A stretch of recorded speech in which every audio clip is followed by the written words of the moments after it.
Of course, that's the beginning of being a civilized person. A person of accomplishment is to learn. We go through those early grades in school. Part of the learning process, though, starts right before we go to school from our parents, mother, father, hopefully. I was very fortunate to have excellent parents who taught me well even before I started school. My mother taught me how to read and write before I went to school, so it made school a lot easier, and I enjoyed it all the years I went through high school, 1 year of college.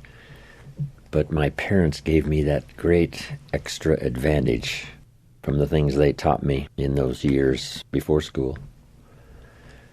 And then the rest of it is learning as you go, from school to enterprise, getting a job, learning what marriage is all about, the opportunity and responsibility, children, learning the possibilities.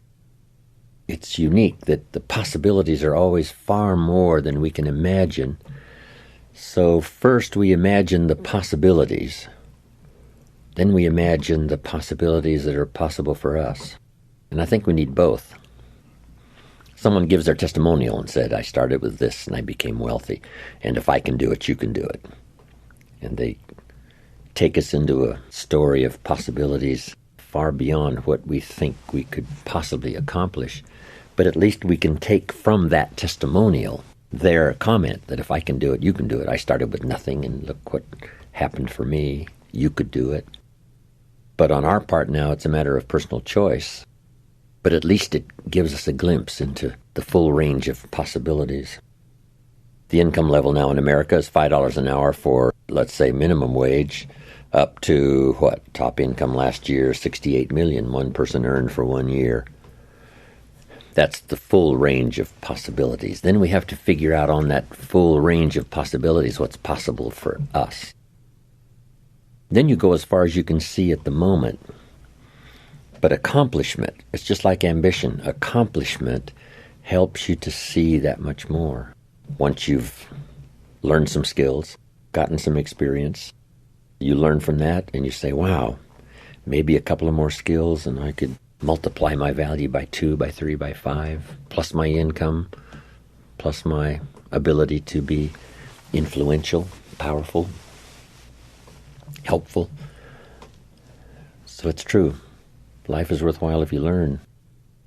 I say to the kids when I have a chance to lecture high school or college, nothing worse than being stupid.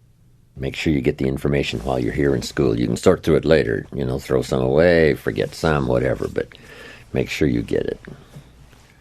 Being broke is bad, but being stupid is really bad. And what's really, really bad is being broke and stupid, I say. Nothing worse than that unless you're sick. Sick, broke, and stupid. And that's the ultimate, unless you're ugly. Ugly, sick, broken, stupid, life's most negative scenario. But from the kids to all of us, that's lesson number 1. You have to learn. Part of it we learn by trial and error. We do it wrong and learn to do it right. We think it's right and we work it and it doesn't work, so now we learn from that. Hopefully we learn fast, as quick as possible. But it's true, life is worthwhile if you learn. Second, life is worthwhile if you try. Learn something and give it a try. See if you can do it. See if it'll work for you. We play the game to see if we can win. You can't just say win. Say, no, you got to try. Play the best you can. See if we can have a higher score than the other team when we finish, so we walk off winners. But if we lose a game, that doesn't mean we're losers. It only means we lost the game. So the key is to try it again. See if we can win next time. Put a better combination together. But the same is true economically, or a job, or employment, or enterprise. The farmer plants in the spring, takes care of it all summer. But at harvest time, a hailstorm comes along and beats his crop into the ground, which means now all is lost in terms of his harvest. So the question is, should he ever try again? And the answer is, of course. Because the law of averages says more often than not, if you plant in the spring, you'll have a harvest in the autumn. More often than not, which is pretty good odds. Better than Las Vegas. But it's not a guarantee. Every time you plant in the spring, you will have a harvest in the fall, but more often than not, you will. So, of course, even if it was all lost, he would go back and try again in the spring. Not a guarantee, but a promise and an opportunity. And that's all of us can do, is to try our best with whatever opportunities come our way. Part of it's learning to recognize opportunity, take advantage of it. Chance to meet somebody and we let it slip by and, wow, that could have been the chance of a lifetime, could have been an open door. So we try to learn not to miss opportunities, to try it.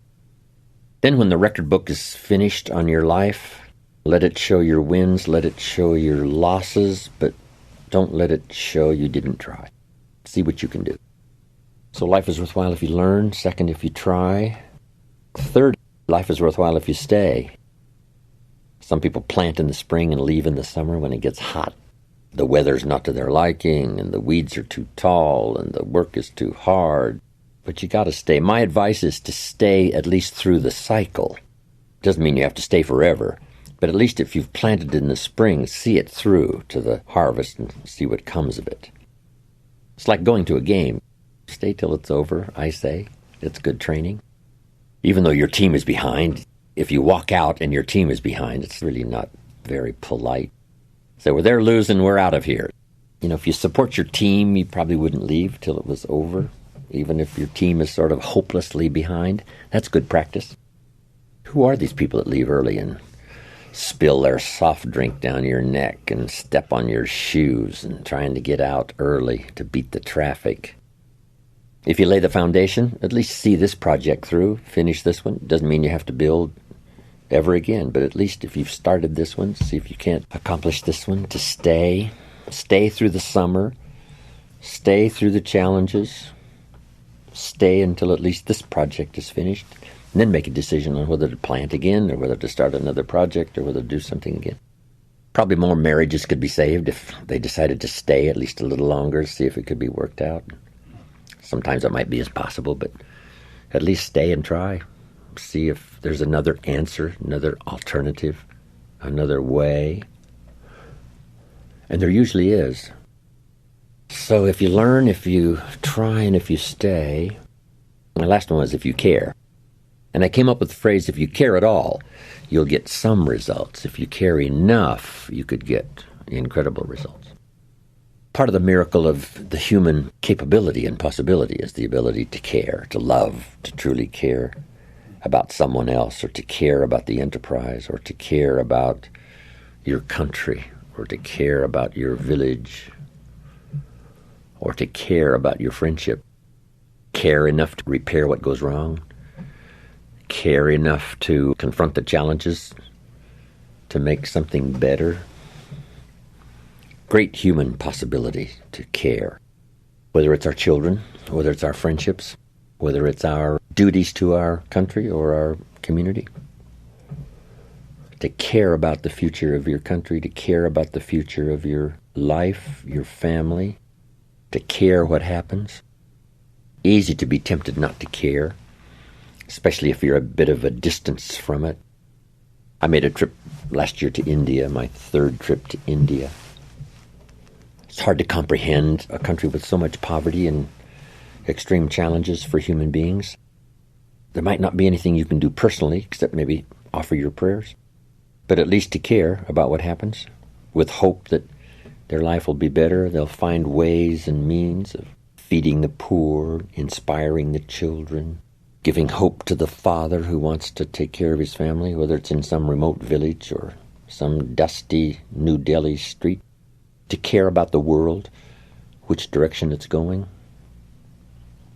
When the world is half slave and half free, that's a difficult time. Abraham Lincoln said, "Since I would be no one's slave, I will be no one's master." That's good caring. Caring put in philosophical terms.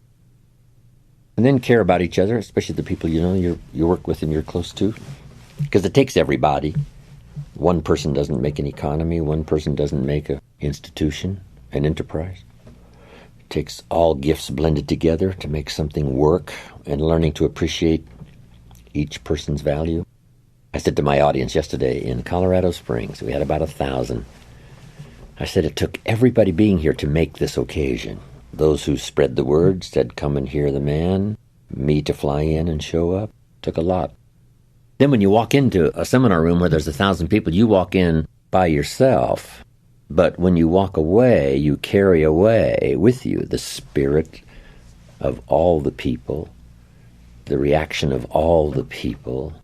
Maybe you had a chance to meet somebody or several people. You walk away with their testimonial or their good wishes. So when you walk in, you only bring one person, but you make the contribution to the whole. Then what's the big factor, the multiplying factor, is that the whole makes a contribution to you as an individual. So by contributing only one person, which is you, but your handshake, your smile, your participation, your reaction, but then you walk away with the substance of everybody, which makes you much richer than when you walked in.